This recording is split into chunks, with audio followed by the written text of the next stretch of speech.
और एक बड़ी खबर हम आपको बता दें जो कि अयोध्या मामले से जुड़ी हुई आ रही है। अयोध्या मामले में एससी में जो इस वक्त सुनवाई चल रही है, सुब्रमण्यम स्वामी की अपील सुप्रीम कोर्ट ने ठुकरा दी है। अयोध्या केस में जल्द सुनवाई से सुप्रीम कोर्ट का इनकार सामने आया है।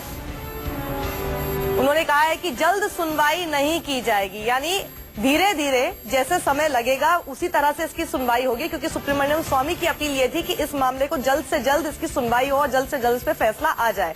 इसी को लेकर जो उनकी अपील थी वो सुप्रीम कोर्ट ने ठुकरा दी है। उन्होंने कहा जल्द से जल्द सुनवाई नहीं होगी, यानी सुप्रीम कोर्ट का साफ तौर पर इनकार है इस मामले से को जल्द सुनवाई करने को लेकर। मामले में जल्द सुनवाई संभव ही नहीं है, ये कहना है सुप्रीम कोर्ट का। यानी एक पेचीदा मामला है, पहले ही जो है सुप्रीम कोर्ट कह सकता है कि एक संवेदनशील और आस्था से जो है जुड़ा हुआ ये मामला है, इसीलिए इस पर सुनवाई उसी अपने तय समय के आधार पर ही हो पाएगी। जल्द सुनवाई संभव ही नहीं है। तो सुब्रमण्यम स्वामी की जो अपील है उसको सुप्रीम कोर्ट ने ठुकरा दिया है, तुरंत कार्रवाई करने से भी इनकार कर दिया है। सुप्रीम कोर्ट में आज इसकी सुनवाई ये होनी थी कि सुब्रमण्यम स्वामी को भी कहा गया था 31 मार्च से पहले अपना पक्ष लेकर आए कि सहमति हुई कि नहीं हुई। हमारे संवाददाता प्रभाकर मिश्रा हमारे साथ हैं। प्रभाकर, सुप्रीम कोर्ट ने आखिर क्या आधार कहते हुए कहा है कि इस मामले की सुनवाई जल्दी नहीं हो पाएगी? देखिए, जो हम पहले से बात ये कह रहे थे कि इस मामले में दो पक्षकारों ने सुब्रमण्यम स्वामी की मौजूदगी पे सवाल उठाया है, वही बात सुप्रीम कोर्ट ने सुनवाई के समय ही जैसे ही सुब्रमण्यम स्वामी बेंच के सामने आए, कोर्ट ने पूछ लिया कि आपका लोकस क्या है इस मामले में, क्या आप इस मामले में किस तरह के पक्षकार हैं। सुब्रमण्यम स्वामी अपनी सफाई दे ही रहे थे, तब तक कोर्ट ने कहा कि हमने पिछले मौके पर पिछली सुनवाई के दौरान हमें ये नहीं पता था कि आप इस मामले में पक्षकार नहीं हैं। चूंकि आप इस मामले में पक्षकार नहीं हैं और आप आए थे कि इस मामले में जल्द से जल्द सुनवाई कर लिया जाए, फिलहाल कोर्ट के पास सुनवाई के लिए समय नहीं है।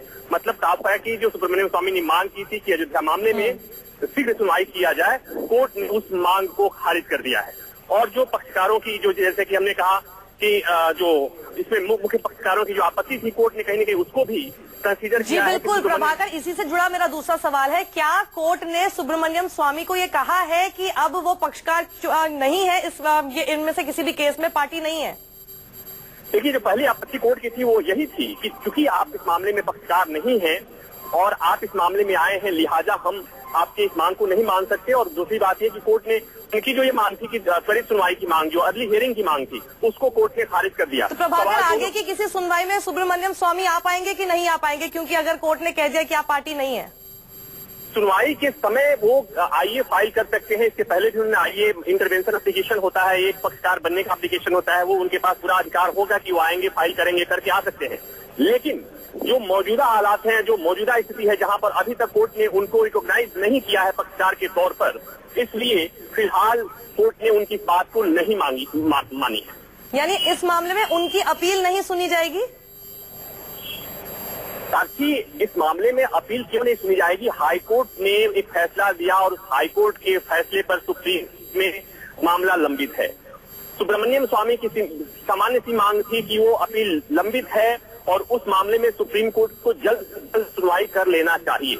लेकिन चूंकि सुब्रमण्यम स्वामी इस मामले में, चूंकि मामला सिविल मैटर है, दीवानी मामला है, दीवानी मामले में पक्षकार की ही बात सुनी जाती है। सुब्रमण्यम स्वामी अभी तक उस मामले में कोर्ट ने उनको पक्षकार नहीं माना है, इसलिए कोर्ट ने उनकी इस मांग दिया है और मांग जो कि उनकी जो त्वरित मांग की याचिका थी उसे खारिज किया है। मतलब कि अब कोर्ट बाद में इस पर सुनवाई करेगा और यदि इसमें जो मुख्य पक्षकार हैं वो कोर्ट से मांग करते हैं तो कोर्ट उनके मांग पर विचार कर सकता है। बिल्कुल, यानी जो पक्षकारों का जो एक सवाल था कि जब सुब्रमण्यम स्वामी कोई पार्टी ही नहीं है तो वो क्यों इस मामले में हर बार कोर्ट की प्रोसीडिंग्स में भी आते हैं, सुप्रीम कोर्ट ने फिलहाल सुब्रमण्यम स्वामी की अपील को, जो कि वो ये कह रहे थे कि तुरंत इस पर सुनवाई हो, उसको सुनने से इनकार कर दिया है। यानी सुब्रमण्यम स्वामी के लिए एक झटका जरूर है।